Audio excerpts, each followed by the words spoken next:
सामान्य जनतेला गृहीत धरतात हे लोक, गृहीत धरतात म्हणून हे एक होतात आणि गळा भेट करतात. मित्रांनो लक्षात ठेवा, आणि हे शंकर भाऊंच्या विचारांशी जुळत नाही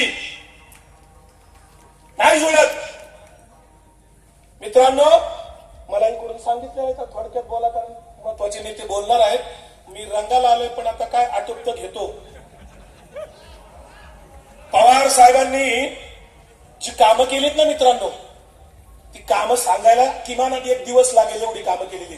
औद्योगिक क्षेत्रामध्ये अजितदादा म्हणतात मी हे केलं, मी ते केलं. मी ग्रामपंचायत सरपंचाचं काम सुद्धा अजितदादा सांगतात मी केलं. सरपंचाने ते काहीतरी करतात नाही तो. जेडपी मेंबरचं काम दादाच सांगतात, कारखान्याच्या डायरेक्टरचं काम दादाच सांगतात. हे मी केले, ते मी केले, सगळं मीच केलंय. मग बाकीची काय करीत होती? दादा आयत्या पिठावऱ्या गवडायला काय लागतो?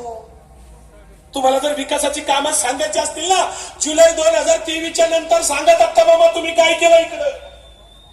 जुलै 23च्या नंतर इकडे फुटून गेले हो, आधीच नका सांगू. आमच्या अशोक गोगऱ्यांना जर का पालकमंत्री केलं असतं तर तेही पाठ 5ला उठून बसले असते ना, नसतं उठले.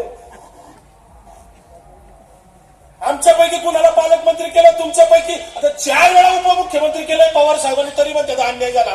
एवढा अन्याय करणारा चुलता तुम्हाला आम्हाला भेटला तर बरं वाटेल ना आपल्याला? चुलत्याचा फोटो गळ्यातलं घालून फिरवू आयुष्यभर आम्ही, कृतज्ञपणा नाही करणार आम्ही. सुप्रियाताईंना पवार साहेबांनी कुठल्याही सत्तेची फळं दिली नाहीत, कुठल्याही सत्तेचा वाटा दिला नाही. सुप्रियाताईंना कुठल्याही निवडणुकीचं तिकीट द्यायचा अधिकार नव्हता, म्हणून सगळी बलिदान दादा बरोबर गेलेली आहे. सगळी बलिदान. सामान्य जनता तुमच्यासारखी इथे आहे आणि सुप्रियाताईंची निवडणूक सामान्य लोकांनी हातात घेतलेली आहे. कुठलाही मोठे पुढारी इकडे बरोबर नाहीये. आप्पासाहेब जगदाळेंचं कौतुक करावं असं वाटतं. स्वाभिमानाच्या बाजूने ते उभे राहिले, त्यांचं कौतुक आहे, कौतुक आहे तुमचं.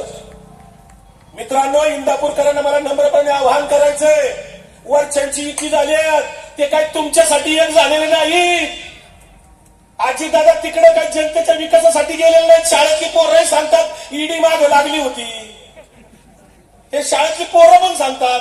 ईडी मागे लागल्यामुळे सध्या देशामध्ये एकच नारा आहे भ्रष्टाचारांचा, एकच नारा तुरुंगापेक्षा भाजप बरा.